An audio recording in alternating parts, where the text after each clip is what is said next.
Langit siang itu mendung, awan menggantung rendah di atas Jakarta. Di jalanan yang padat, sebuah mobil hitam melaju cukup cepat. Sesekali membunyikan klakson untuk menembus kemacetan. Di balik kemudi, wajah Raka Bratajaya tampak tegang, alis berkerut, rahang mengeras, dan tangannya menggenggam setir erat. Biasanya, Raka tidak pernah menyetir sendiri. Ia selalu tenang, selalu menghitung waktu dengan presisi. Tapi hari ini semua protokol itu lenyap. Begitu mendengar Avalon demam di telepon tadi, ia langsung meninggalkan rapat direksi dan berlari menuju parkiran tanpa menoleh. Ia bahkan lupa membawa tapnya. Ponselnya terus ia genggam di tangan kiri. Layar masih terbuka pada chat terakhirnya dengan Dr. Rick Pratama, sahabat lamanya sekaligus dokter keluarga Bratajaya. Raka, Arik, aku butuh kamu ke apartemen Senopati Residence sekarang. Erik, sekarang, aku lagi di klinik, bro. Bisa 1 jam lagi. Raka, jangan 1 jam. 30 menit, aku kirim alamatnya. Erik, astaga, Raka. Siapa yang sakit? Papa, Mama, Raka. Bukan, seseorang. Erik, seseorang, Raka. Pokoknya penting. Dan setelah pesan itu, Rick hanya membalas satu kalimat. Baik, aku alihkan pasienku ke Anita dalam perjalanan. Di sisi lain kota, Rick Pratama nyaris berlari keluar dari ruang prakteknya di Rumah Sakit Brawijaya. Pria itu masih mengenakan jas dokter, stetoskop tergantung di leher. Wajahnya menunjukkan ekspresi antara penasaran dan jengkel. Anita, aku nitip semua pasien sore ini ke kamu, katanya tergesa pada rekannya. Loh, kamu kemana? Ada kasus emergensi. Entahlah, Raka nyuruh aku ke Senopati. Katanya urgent banget, keluarganya sakit. Bukan, katanya, seseorang. Anita menaikkan alis. Seseorang? Iya. Rick menghela napas, setengah berlari ke parkiran. Dan kalau Raka sampai turun tangan sendiri, berarti ini bukan seseorang biasa. Kembali ke mobil Raka. Ia hampir tidak menyadari waktu. Lalu lintas padat, tapi pikirannya hanya satu, Avalon. Tiap detik rasanya terlalu lama. Bayangan wajah gadis itu saat terakhir kali ia lihat semalam terus muncul di kepala. Wajah pucatnya, suara seraknya saat bicara di telepon pagi tadi. Tiba di depan Senopati Residence, ia langsung turun sebelum petugas parkir sempat membuka pintu. Pak Raka, ini Anda Pak Raka kan? Ya. Tolong arahkan ke unit 1803, katanya cepat. Dan tolong jangan beritahu siapapun. Baik Pak, langkahnya lebar dan cepat. Elevator menuju lantai 18 terasa seperti bergerak terlalu lambat. Begitu pintu terbuka, ia langsung berjalan cepat ke arah unit apartemen Avalon.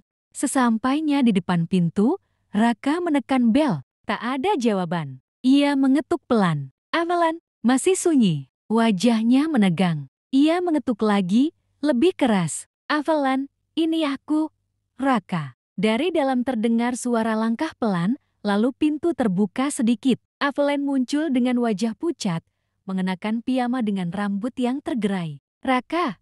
Suaranya lemah, tapi matanya membulat kaget. Apa yang kamu? Kau demam tinggi. Potong Raka tanpa basa-basi. Aku sudah panggil dokter. Dia sedang di jalan. Avalon menatapnya bingung. Kamu datang sendiri. Apa kamu tidak sibuk? Raka menatapnya dalam, lalu menjawab dengan nada pelan namun tegas. Kau pikir aku bisa duduk di kantor sementara tahu kau sakit sendirian? Avalon terdiam. Bibirnya bergetar, tidak tahu harus membalas apa. Ia berusaha tersenyum kecil, tapi suaranya bergetar. Aku cuma demam biasa, Raka. Nggak perlu repot seperti ini. Biasa atau tidak, kau tetap harus diperiksa.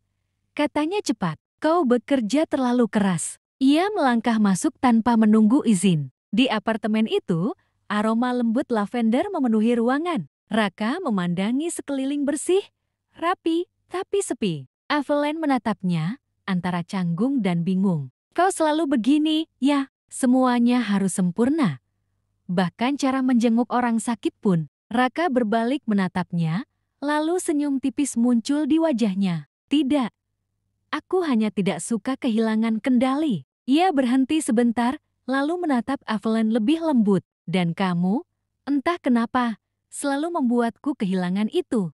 Evelyn tertegun, tak sempat membalas, ketika suara ding dari lift terdengar. Pintu apartemen kembali terbuka. Dr. Rick muncul dengan tas medis di tangan. Wajahnya sedikit kelelahan tapi penuh rasa ingin tahu. Oke, Raka, katanya sambil masuk.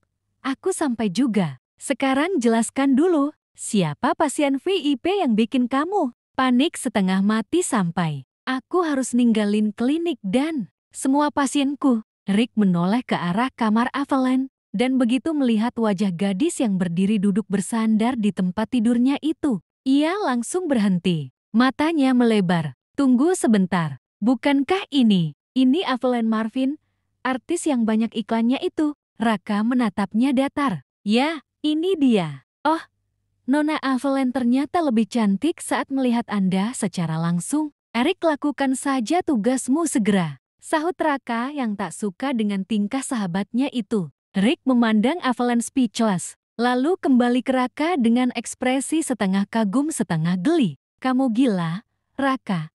Kenapa tidak bilang dari dulu?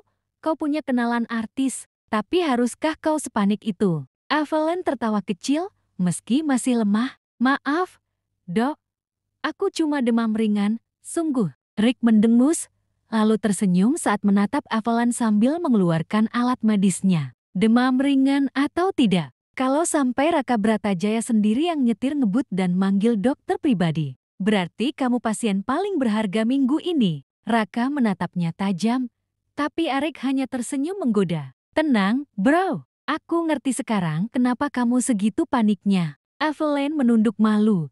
Sementara Raka hanya menghela nafas panjang, berusaha menutupi perasaannya yang makin sulit disembunyikan. Dan sore itu, di apartemen yang sunyi, dokter memeriksa pasiennya sementara seorang pria duduk di kursi tak jauh dari sana, menatap dalam diam, seolah memastikan dengan matanya sendiri bahwa gadis itu benar-benar baik-baik saja.